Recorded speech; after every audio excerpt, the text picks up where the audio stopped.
Okay, hopefully we're done with those. What are you doing? Trying to get that open. See, still having problems with this damn screen. Whatever, that's good enough. Oh, but you can stretch yourself. No, yeah, but it freezes. It's weird. Okay. All right, cool. Hit record in 3, 2, 1. Good day, ma'ams and sirs, and welcome to the Number 9 with Tommy podcast. Man, I should have told you that I didn't have a chance to proofread this. I normally proofread my intros. This is going to get ugly fast. On an episode where white seems black and black seems white, everything is turned around, and I'm with number 3 tonight. We're over here just spitballing and feeding off each other, like incestuous boys who leave their wives at home and go eat at their mother's. Plug your ears with your partner's toes.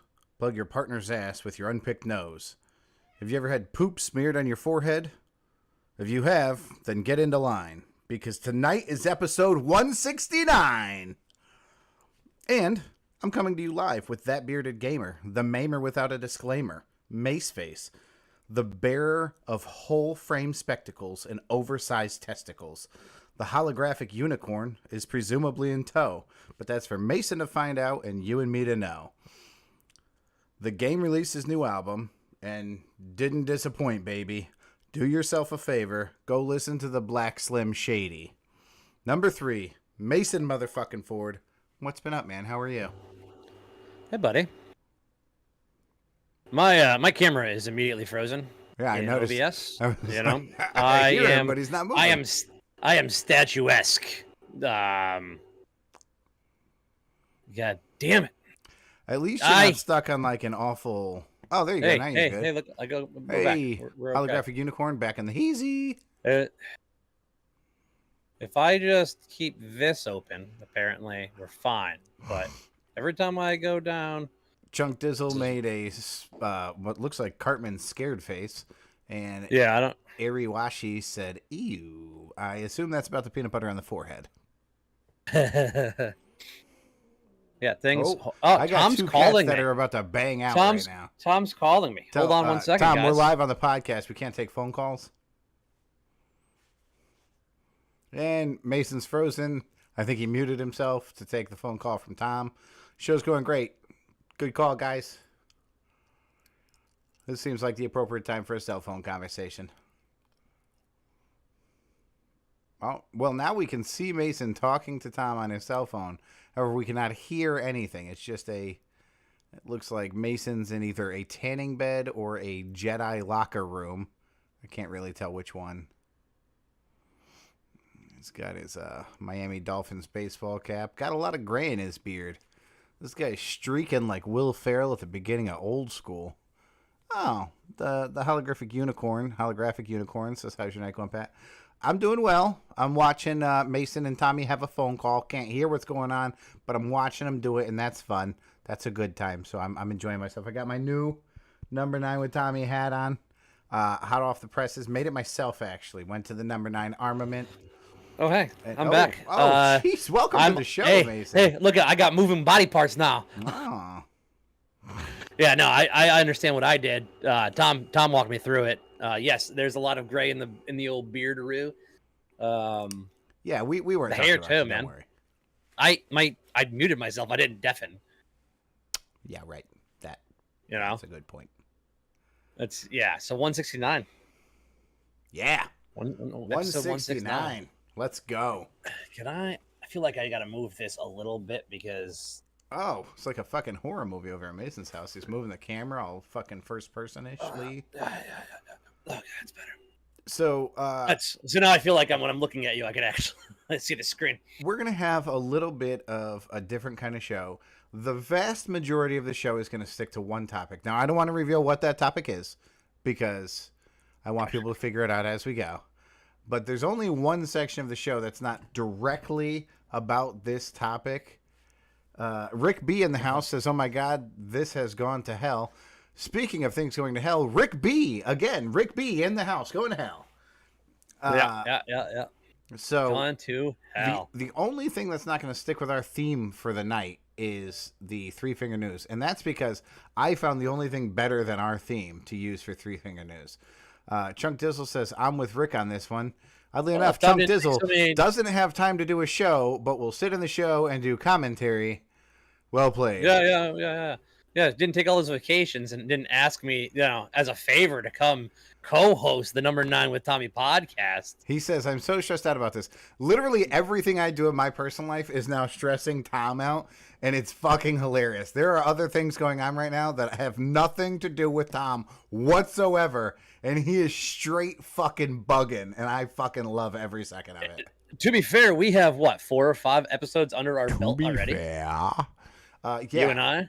Yeah. I mean, this is I don't know what his nobody's stress is first about. time. We got a fucking timeline put together, all sticking to the same theme. Again, I do not want to reveal what theme that is. Tom says it's not funny. Tom,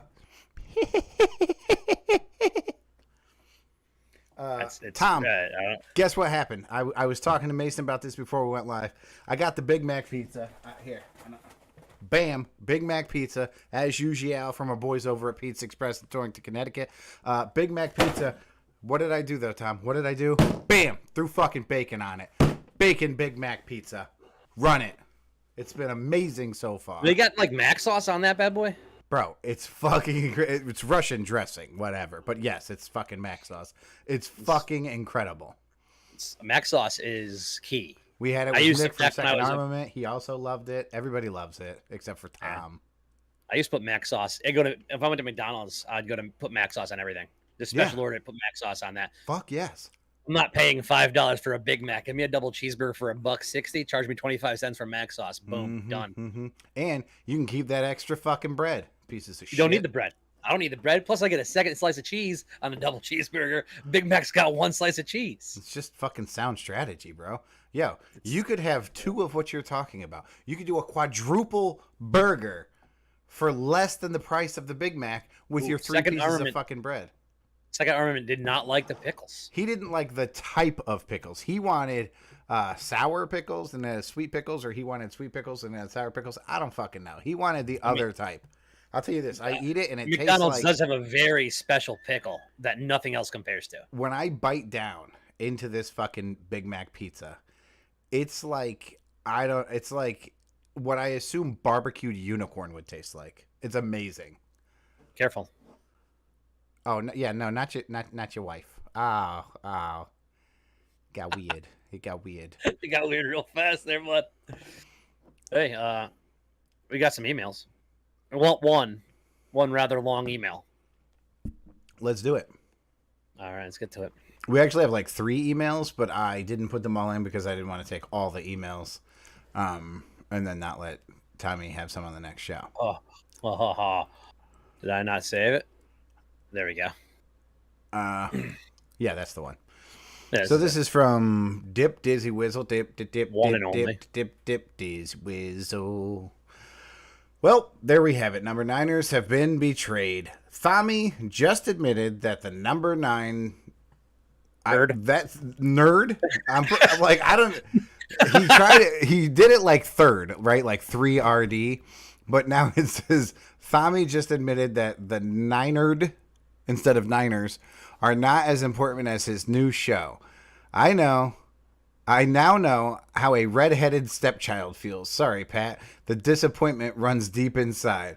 The fear when the door opens as a stepfather walks in is true. Wondering what's going to happen to us this week. Why is the new kid more important than us? We have been here since the beginning. I mean, day one. And we are not good enough for Tommy? Shake my head. Let me tell everybody a story. He's not far off. He doesn't know what happened, but he's not crazy far off. We were supposed to do the show Wednesday. I had some things go on. I was not in any type of mood to do a podcast. I was in the type of mood to just not do anything and just relax a little bit, gather some thoughts together so I could act like an intelligent adult. And when I did that, I said, Tommy, I'm sorry, man, I can't do the podcast, but I'll tell you what, we could bang one out tomorrow night. And Tommy's response, I'm too busy, Pat. I got my other show to do. So technically, Dib's not crazy far off. Tommy did have to do his other show. That doesn't mean it wasn't my fault, because it was my fault. I had to bail on the show. But remarkable guess from Dip there.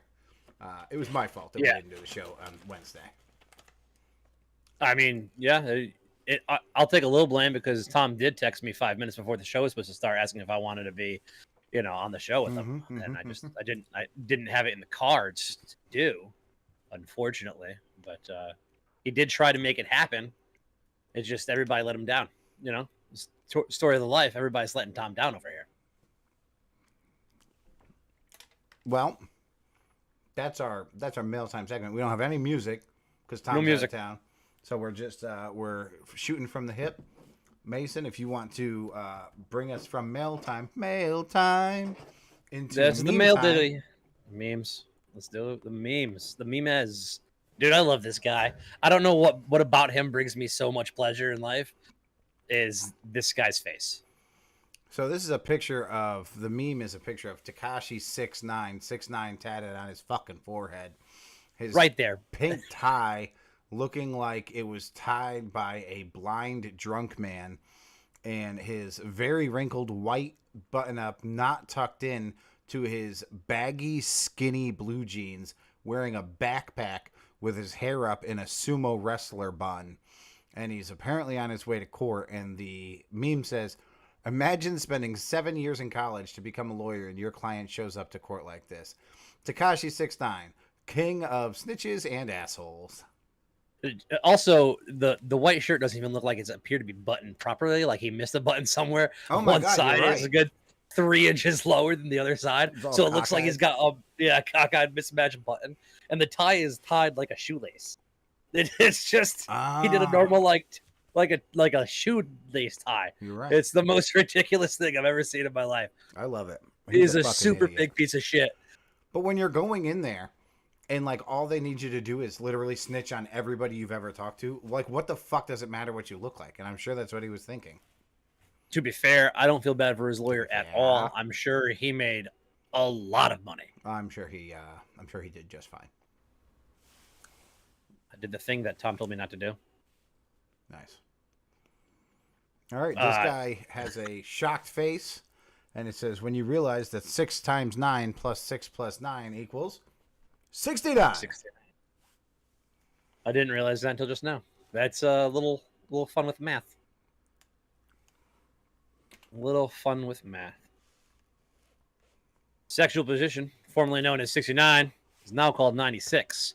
Due to the economy, the cost of eating out has gone up. That's gone up quite a bit, apparently. Yeah. I prefer 68, to be honest with you. It's where you get me and I owe you one. I like 77 because you get 8 more.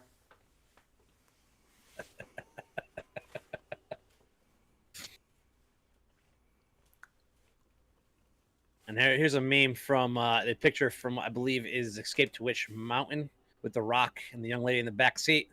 The Rock's asking what comes after 69. The girl in the back seat says mouthwash. And The Rock has a shocked face on his face there. It's fucking great. Kind of appalled.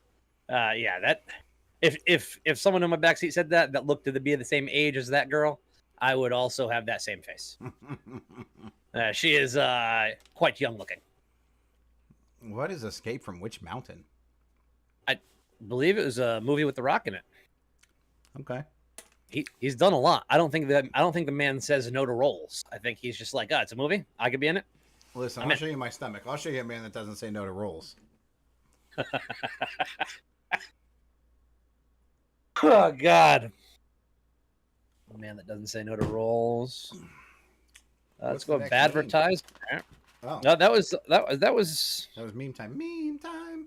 Yeah, I think that was the end of the memes there. Brings us right back to Tekashi. So yeah, it's bad advertising time. Which not really a bad advertisement. Not a bad advertisement. What it is a weather forecast showing Tuesday it's going to be 67 and it says lots of sun. Wednesday it's going to be 68, which is pleasant.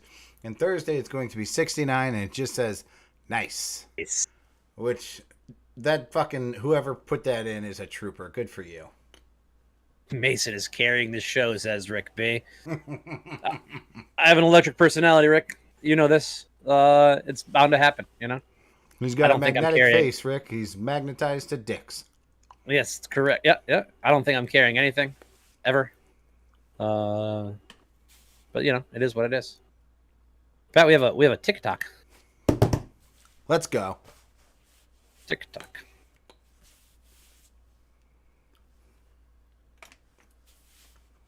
The number my dad's obsessed with right now is the number 69.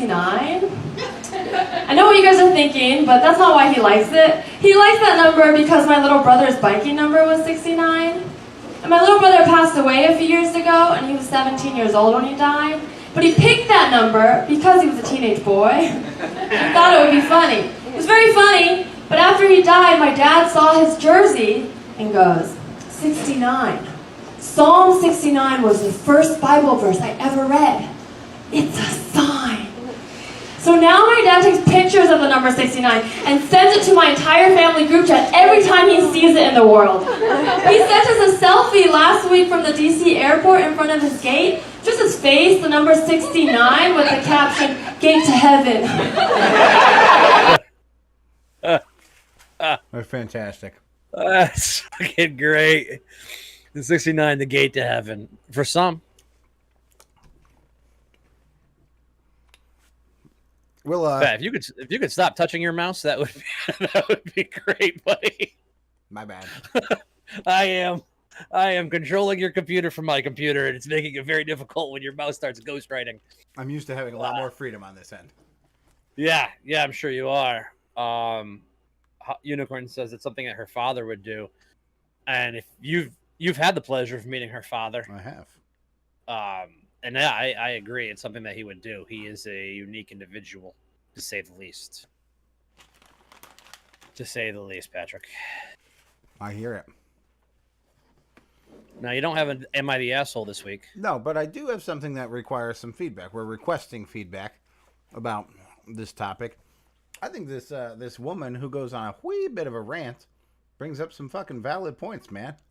Have you read through this at all, Mason? I have not. I kind of wanted to keep it a little bit of a surprise. Okay. Do you can you read it? Do you need me to read it? Can we both see it? I don't know if you can see it. I could read it. It's by It's Not Even Hot by Katie Way. Right above that is the real title. Listen to me. 69ing is the worst sex position of all time. It's not even hot. There you go. Is that yeah, okay, cool. You want to go like paragraph for paragraph on this shit? Yeah, I'll go for I'll Grade start school off and shit, we'll go let's every go. others. Let's do this. Let's do this 5th grade style. Sick and tired of pretending to be someone I'm not, even though I do it all the time. I pretend to think Uggs are acceptable footwear for my white friends. I pretend I think Ansel Elgort is hot for my film friends. But worst of all, I pretend I like 69ing for guys, and I'm officially dropping the charade once and for all. As a woman who has historically had sex with men, I wish I got the first paragraph and then this one was yours, because damn it. As a woman who has historically had sex with men, or like dudes, I wish straight guys knew that 69ing just isn't for us. I'm sure that this shit is bearable if you're fucking someone who's the same size as you. But I'm not sleeping with a lot of 5'4", 120-pound dudes. So this position is trash for me 100% of the time. Whoever invented 69ing is an idiot who doesn't understand sexual mechanics, the effects of gravity, or the importance of skincare. It is a sweaty, unwieldy, flesh-to-flesh nightmare, and I will not stand or awkwardly lay down for it any longer. The position is inherently weird. Okay, well, we apparently shared that one. That was just a one sentence. It was weird. I didn't know where it belonged. I got you. Am I a sex goddess? Okay, why is it every other paragraph she talks about herself as a... God damn it! Because historically, you have asked for dicks to be put into your mouth. One day. Tom's not here, so I have to take the role of reminding you of that. I have some feedback. Stop stuffing your mouth while you're doing the show. He's just shoveling. I fucking love sunflower seeds, bro. I'm putting sunflower seeds out of reach. How am I the bird in this scenario? Why? All right. Why am I a bird? Am I a sex goddess? If you're a regular reader, if you're a regular babe reader, you've probably seen a picture of me at some point, which is to say, obviously not. But I've been around the block before, and I know that switching positions during foreplay and sex itself is best when it feels natural and organic. Flipping around, lying on top or next to your partner's supine form then scooting around so everything lines up is rough. It's going to take at least 45 seconds, and sometimes those 45 seconds are all that stands between fuck, this is so hot, and ugh, what's up with your toenails? It's hard work. You know how they say a blowjob is still a job? 69ing is a thankless fucking career with like no sick leave and shitty health care. Once you've assumed the position, you also assume that your troubles are over. But no, it's only the beginning of the nightmare. Because actually sucking dick while someone is eating you out is a lot of work. I find myself focusing so much on what's in front of me that I can't even feel below the waist. But I sure as shit feel obligated to fake it. Stroking a man's ego, oh my god, babe, just like that, etc. While you stroke his dick with your mouth. Sorry, that's a lot. Guys get way more out of it than we do. It's so hard to read this with a straight face. I think one of us has to decide just to power through the last like five paragraphs of this, and because Patrick can't breathe, you want me to just continue going, bud? Please continue telling us about sucking dick, Mason. Yeah, okay. First of all, they get to lie down on the bed or whatever surface, you freaks. Fun and relaxing. We have to lie down in another human's body, which is basically a waterbed full of bones. Scary. Second of all, based on very unscientific research, I texted 3 people.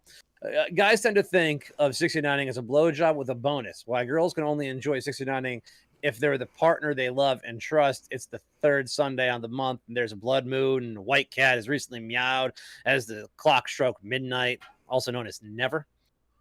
Ladies, let's demand more motherfucking equity in the bedroom. Too much ass, ballsack face contact. Listen, I have a very elaborate skincare routine, and I don't want some dude's genitals touching my forehead enough to fuck that all up. I'm like one breakout away from spending $200 I don't have on K-beauty products. I simply can't afford to 69. Plus, I always get nervous when my asshole is too close to someone else's line of vision. Does that make me a prude? Let's be honest. We're only doing it because porn told us to. School maintained sex education is across the board shitty. Like, I don't know all sex wasn't doggy style until high school shitty. So a ton of our knowledge of the ins and outs, get it? Ins and outs of sexuality, sexual activity comes from pornography. And we all know how realistic a lot of that shit actually is. In porn, people are jazzed as hell to 69. But they're all really excited to have sex with their step siblings. So let's take all that at a grain of salt, okay? Long story short, if you like the 69, live your life. I literally don't care. But I'm done playing that game, and if you're not into it, then you should be too. Mason. That was so much awesome. Mason, that was... she brings up good fucking points. She's not wrong. When was the last time you were like, man, that was an amazing 69 that we just did? Yeah, I can't... An amazing, like an awe-inspiring one? I can't think of it. Like... I mean, it's cool. Like, you should do it with, like, if you have a new partner, you should give it a run through. But Rick Beagle's moral of the story: you now know my ex-wife, or you know my ex-wife with a sad face. That's great. Yeah. No, there's a lot. I'm not a huge fan of an asshole winking at me as I'm, trying not to stare at it, but it's right in my face. Yeah, I got accused of brown nosing my teachers all through high school. I don't need to do it as an adult. Tommy has the best 69 story of all time when he damn near killed a woman. A waterbed with bones. A waterbed with bones. Yeah, that's a great analogy. As a human, just a waterbed with bones. That's fucking amazing. Erica says a waterbed with bones. That's fantastic. Yeah, that's one of the points that she made in that article or whatever. I assume was a blog of sorts. Yeah. She's also. It sounds like she's sleeping a lot out of her weight class. Well, I mean, generally speaking, it doesn't really, like, even as a dude, like, you like tall women, skinny women, short women, thick women, like, you like what you like. So if that's what she likes, then more power to her. Right. Holographic Unicorn 92 says, nope, if it works in the moment, then fine. But yeah, much rather just take turns, LMAO. I agree, man. Like, relax, fucking enjoy yourself. You can take care of me afterwards. Jesus. Sometimes it's a time. Sometimes there's time constraints. All right, having two kids, one of them still sleeping in the same room as me. Sometimes you got to throw in a little bit of the time constraints because you never know when that 9-month-old cry is going to come. That wail of blue ball piercing scream that you don't know when's going to happen. That it's awful. Listen, I would feel bad for you, but you made your bed. Now you fucking sexlessly sleep in it. Remember when you guys wanted kids? Yeah. Wanted one. Remember that? Remember okay, there's been interrupting and it's like ATF. Oh, what the fuck? Okay. I was like, at the fuck? It's more like hold the fuck is what it is. Yeah. It's not what the fuck. It's hold the fuck. Yeah, HTF. I'm gonna make that one new. It's STS. HTF. Stop the sex. Stop the sex. Yeah. All right, Mason. What time did we start this show? I feel like we blew through very quickly. Yeah. It wasn't very long so far. Oh, yeah, we're like 25, 30 minutes in, yeah. Okay. So, we're at Three Finger News. Now, we can do this story. We can obviously do more than this story, but I just want to... we're done with 69. Like, everything has been 69 to this point.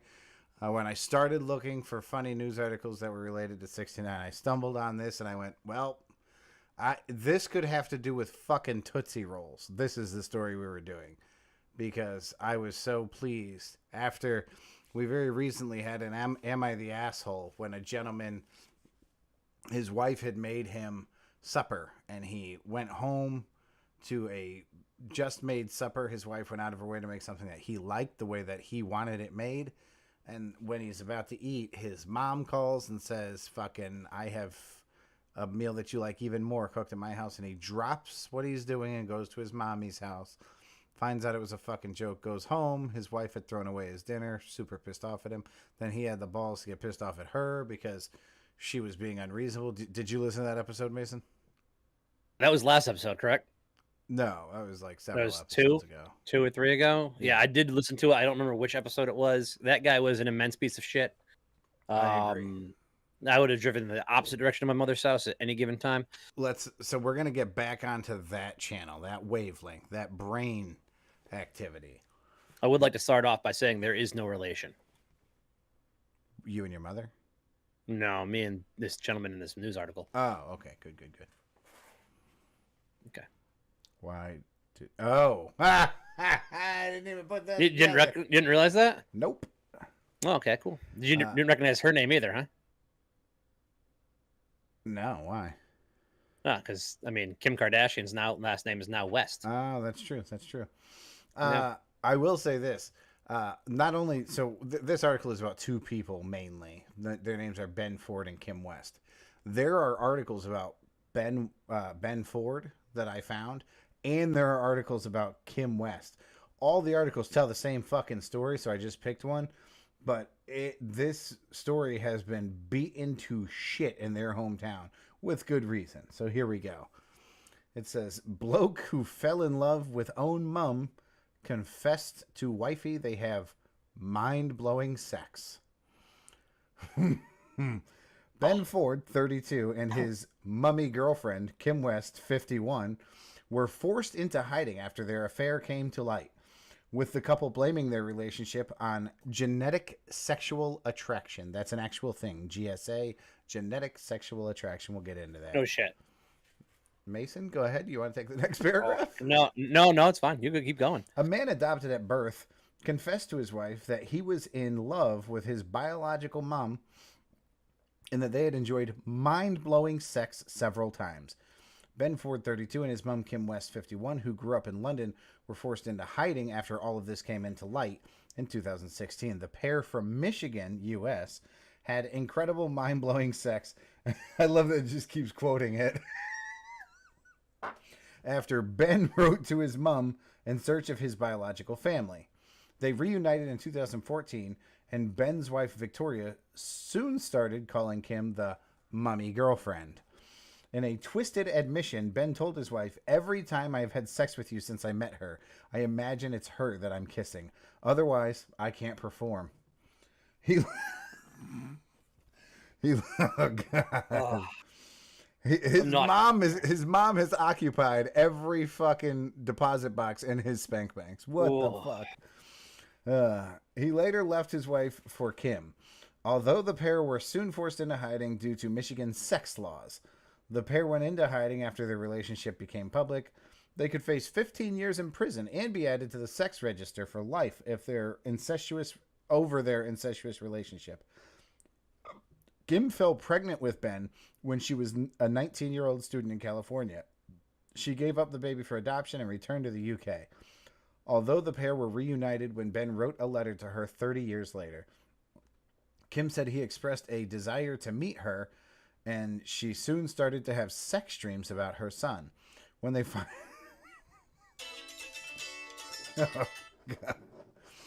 When they finally reunited at a hotel, the pair shared a bottle of champagne and kissed, the Sun reports. Ben split with his wife to live a new life with his mom. Ben revealed the affair to his wife just 3 days after the mother and son had this mind-blowing sex. Victoria was already concerned with their close bond, while Kim was jealous about the marriage. Kim said, "Victoria was welcoming, yet I couldn't warm to her.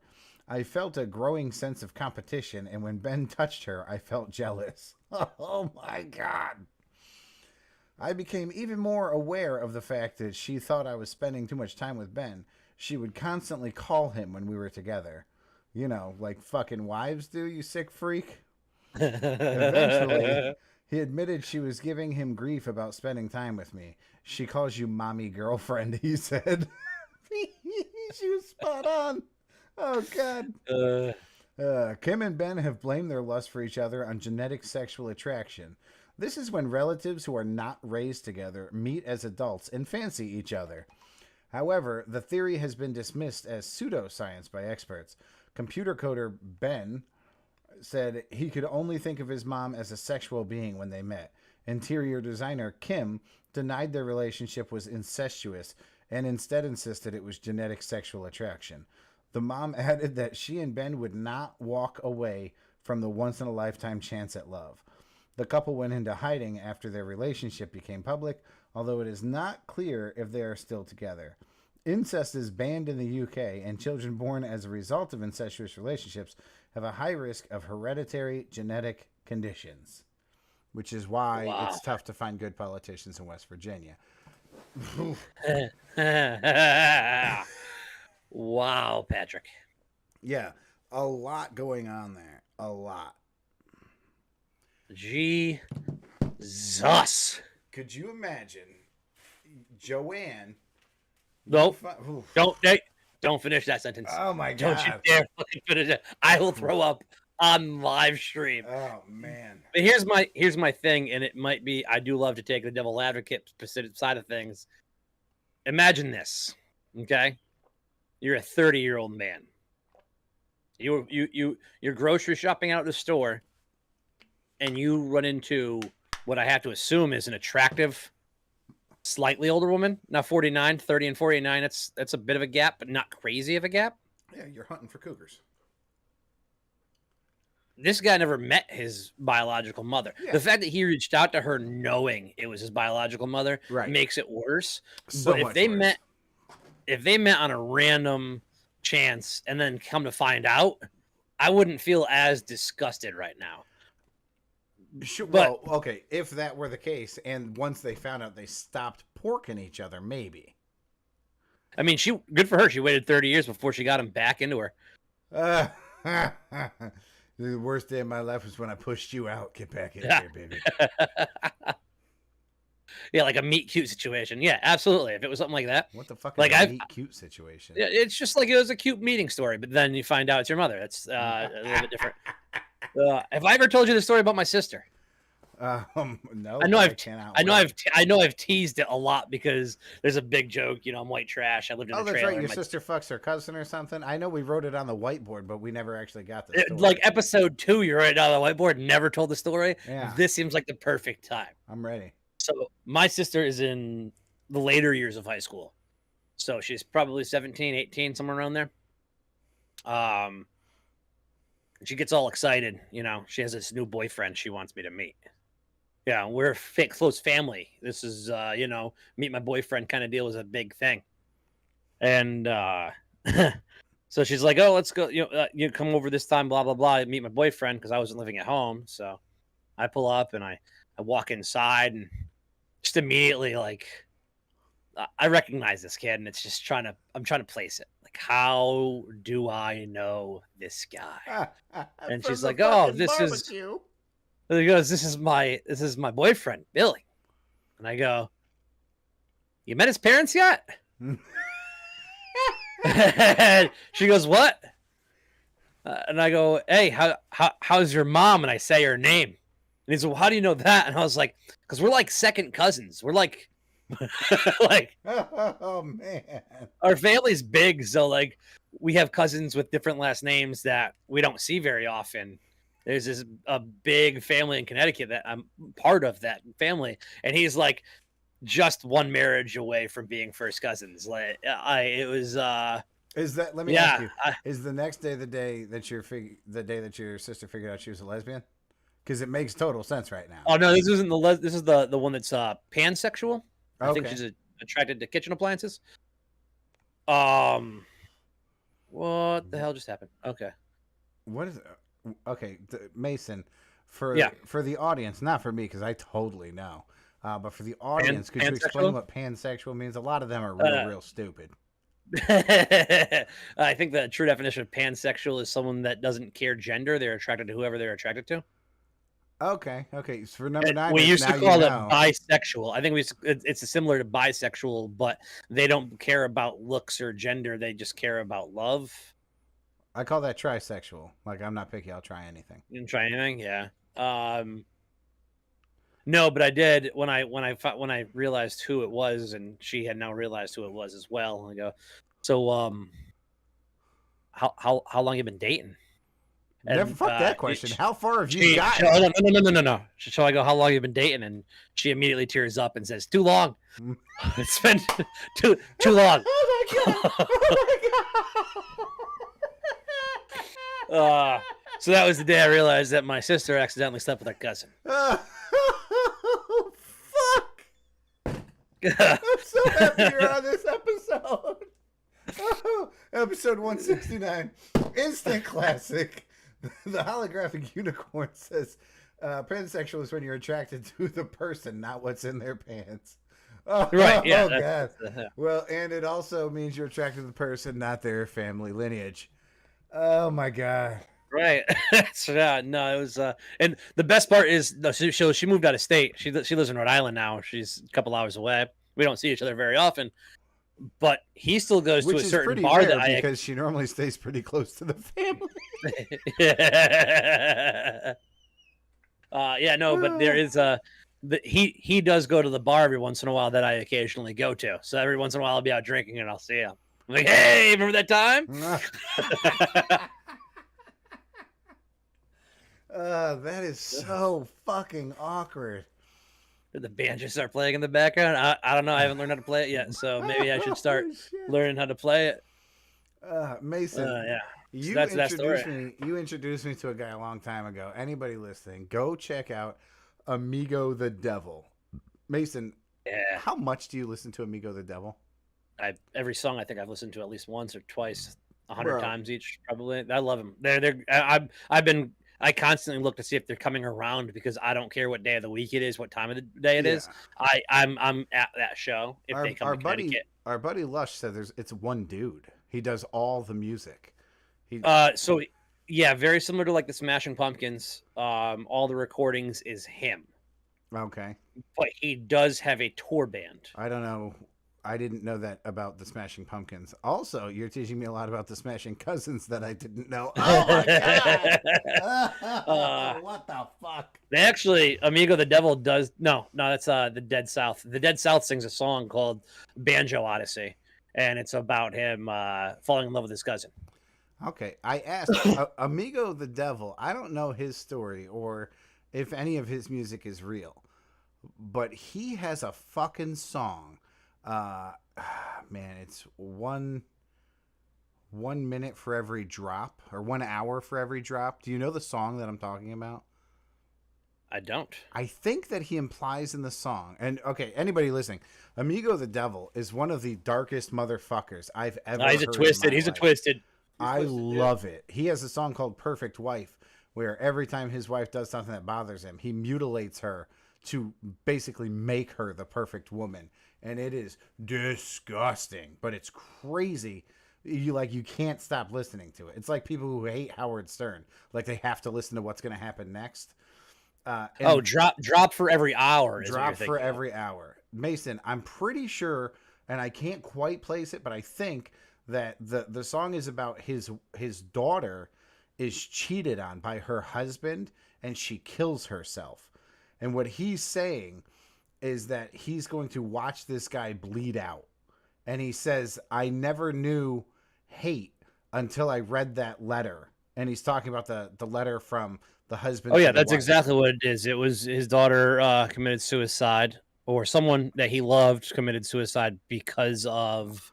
Yeah, I could read a couple lyrics if you'd like. Well, no, you don't have to, because I got them. I got the best ones in the song. Yeah, I'll never know how much a man could hate until I read the letter. Yeah, and he says, I never knew what patience was until I watched you bleed, because he's letting the guy bleed out. And I was like, holy fuck. I'll take a drop for every hour she'll never dance. Hide a piece in every city she'll never see. Yeah, it's a brutal song. If this dude didn't actually murder a dude over his daughter, I'll be shocked, because those lyrics really, like, I could immediately put myself where he was. I don't believe he did. Song.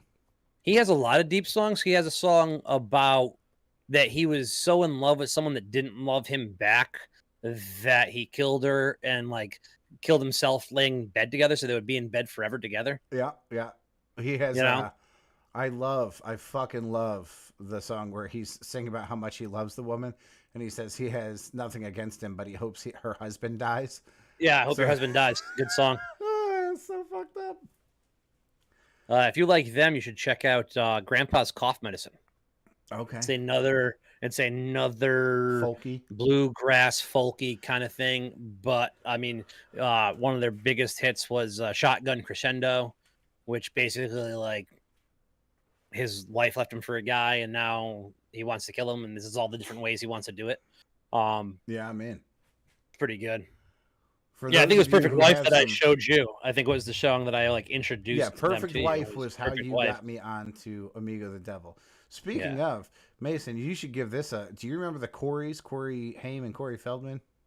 Oh, yeah, absolutely. The Coreys, the 90s, the 80s, 90s Coreys. Yes, and they were in every dude, I went to IMDb last night because I was telling this story. They were in every fucking movie in the 90s. Every fucking one of them. Including my favorite rendition of Peter Pan. Peter Pan, Exiled. The Lost Boys.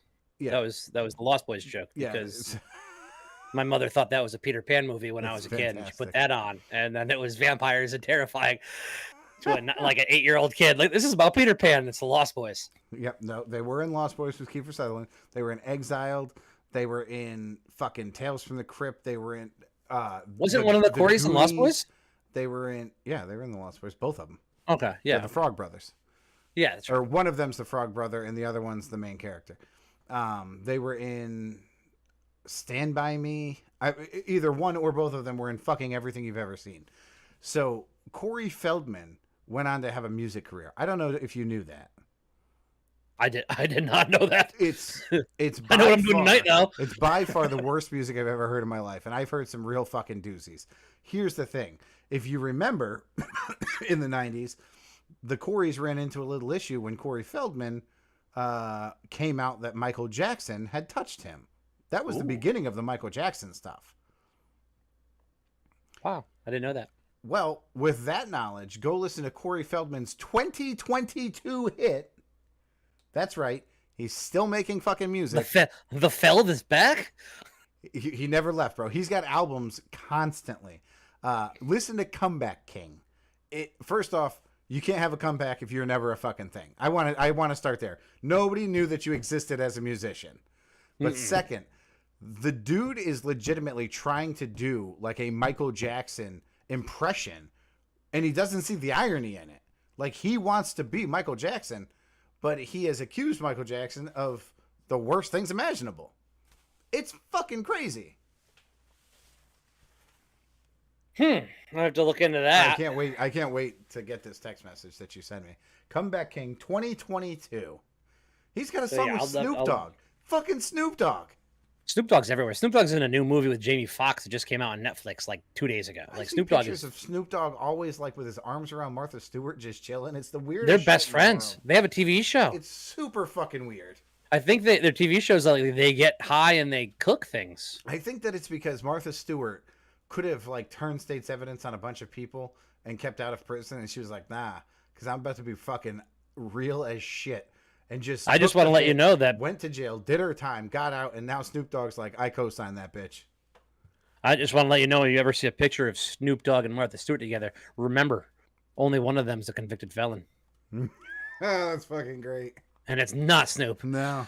It's not the gang member turned rap star. It's not the gang member who literally has a song called "Murder Was the Case" about when he was when the state tried to convict him of fucking murder.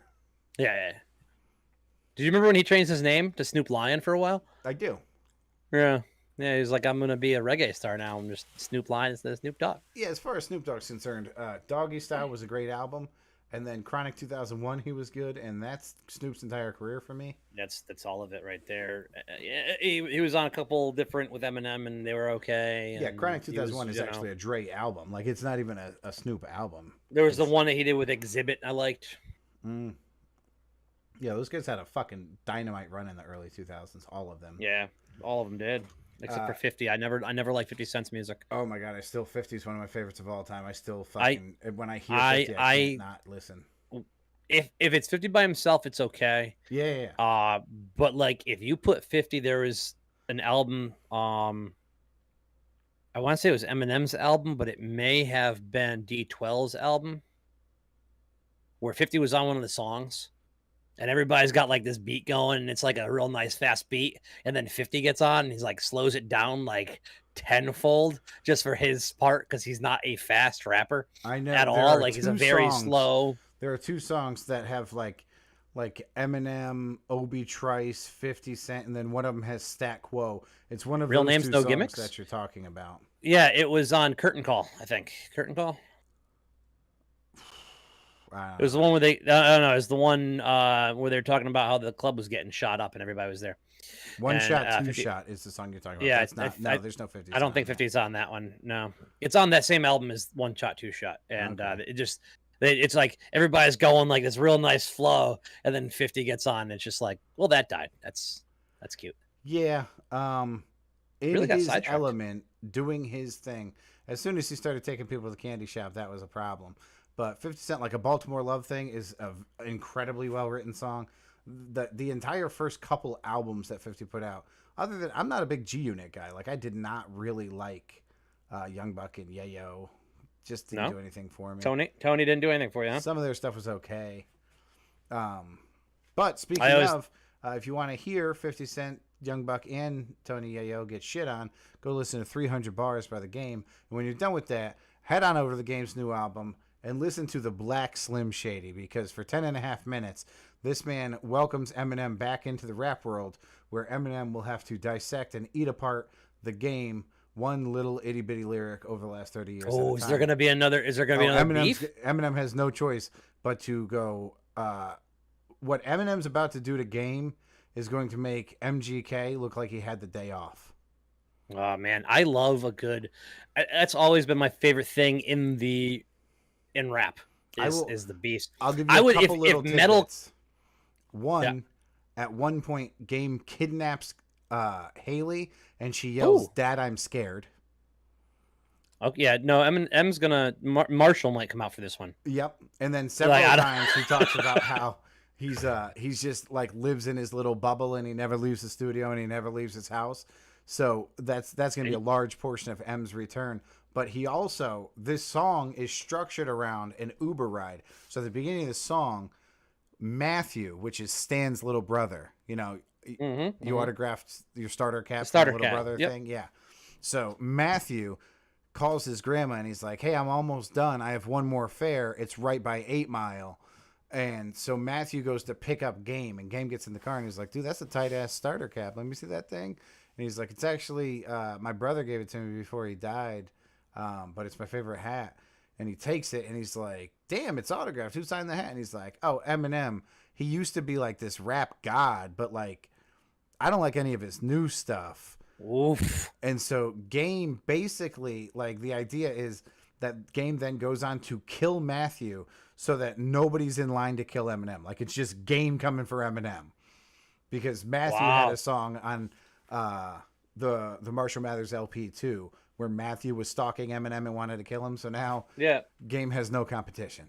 It's the song is, he does so fucking well putting together a diss track. So you're the big Eminem guy. Time frame. How long do you think it's going to take Marshall?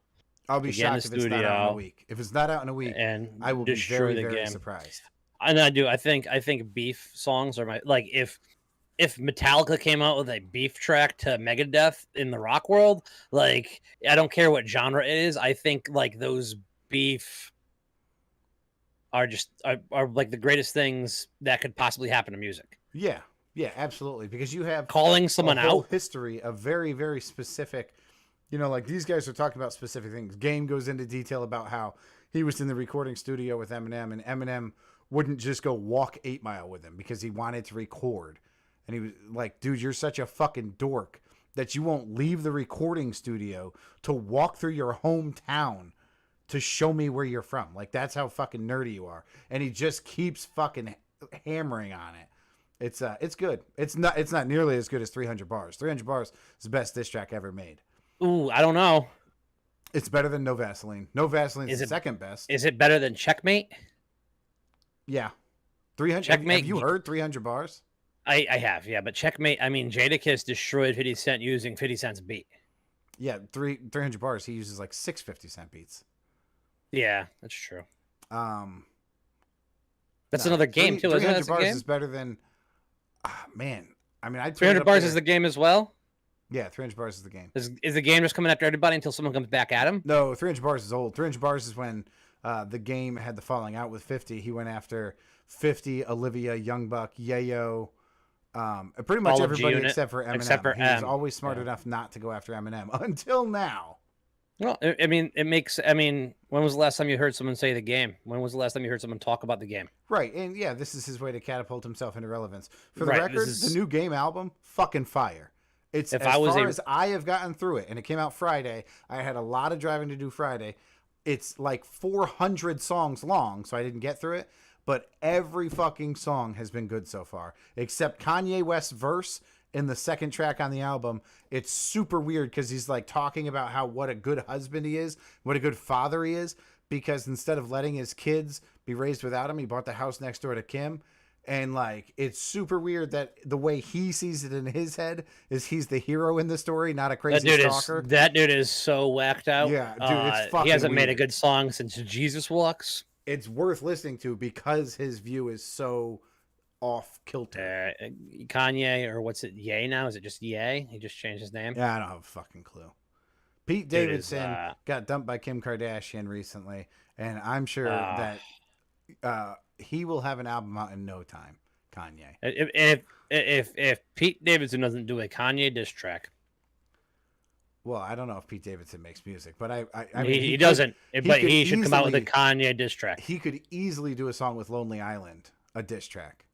Absolutely, because those are all SNL guys. Did you see the text messages that Pete shared online about what Kanye was all pissed off at him? And Kanye's like, yo, where you at? Like, he wanted to confront him, and he was like, in bed next to your wife. Why? Like, some of the greatest shit. It was amazing. All right, Mason. Patrick, I had a blast. Yeah, I'm glad that we did the show. We did kind of blow through what we had, but we filled up some space at the end there just talking. Yep. If we holographic, that would be amazing. I think she's talking about the Lonely Island. Yes, Lonely Island diss track. The problem is then Andy Samberg and all those guys have to fucking be legitimately concerned. You know, like, is Kanye going to make 13 songs about us, and is it going to be super awkward? Yeah, but it's amazing. Yeah, I mean, also the entire cast of SNL could go after this guy on the show. I'm not sure I would fuck with Pete Davidson. He's in a very specific group of very, very funny people. Pete Davidson is probably he's one of my fucking crazy. favorite crazy people. Like, he is a special flavor of crazy that I eat it up. I love it. Yeah, he's good shit. Yeah, he's pretty great. But yeah, no, I've had fun. Mason, don't go too far. When we're done recording the show, don't like fucking hang up and sign off, because I want to show you what I'm working on. Very exciting stuff.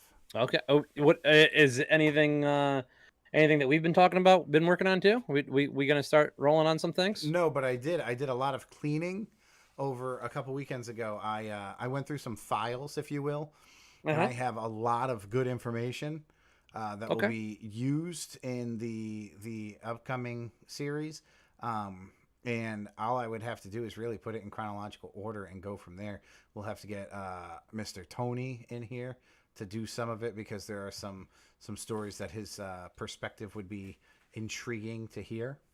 Yeah, I think I honestly think it'd be best if we don't do that one live, as weird as that sounds. Oh no, we can't. Yeah, because think there are like names and dates and things that probably couldn't be shared. Well, we could edit those out before we even talk about them, but it's more of like we keep stopping and talking about what people are saying in the chat, and I think in this format it won't work, because it's where we're going to actually want to deep dive. Oh, it's going to be a deep dive. And it's going to be a deep dive. It's going to be some serious talking. It's going to be a docu-series. Hopefully a little bit of fun too. You know, we can't be all serious. We still no are doubt. Listen, number 9 media. It is going to put me in a position to finally put my money where my mouth is and prove to all of you motherfuckers that there is nothing off limits when it comes to sense of humor. Everything is fucking funny. Watch me. Watch me prove it. Not talking too much about this topic, but a little bit. What we're talking about, the plans that we're going to be going into, you'll all understand soon enough. But when all this took place and blah blah blah, I was like, man, I gotta be careful what I say. Like, in certain scenarios, you know, I don't know it's going to upset Pat. You know, I'd be devastated in certain scenarios. And you made a joke like the second time I saw you. Yeah. The first time I saw you, neither of us were in joking condition. We were both going through a lot that day. I'll never forget that day. Oh my God.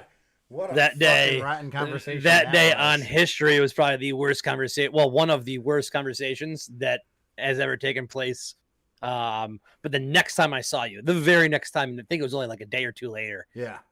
You made a joke that just was like, well, shit, I guess nothing's off the table here. If we're going to get into it, let's do this. Yeah, I mean, listen, from every relationship I've ever been in, whether it be a family member, a friend, a romantic partner, they all know that I really don't have limits. Sometimes I talk about not having limits to the number 9ers. Sometimes I get a little bit censored by Tommy, which is fine, because we have a responsibility to not be just the biggest pieces of shit in the world. But this thing that you and I are doing will prove I am 1,000% A, willing to communicate about anything with anybody at any time, and B, fucking everything is funny if you try hard enough. Everything is funny. Oh, absolutely. Absolutely. At the same time, we want to take it seriously and, you know, see it can maybe actually help some people, which is cool. But let us hope. What's that thing that we say now? I don't know what the fuck you mean. Man, there's that thing that you have to say it. It's at the end. I can't. Oh, the thing get at it the out. end of the episode. There's a thing that you're supposed. I need a shirt to say it for me. I think those are coming soon. Number 9ers, ladies and gentlemen, ma'ams and sirs, I say good day.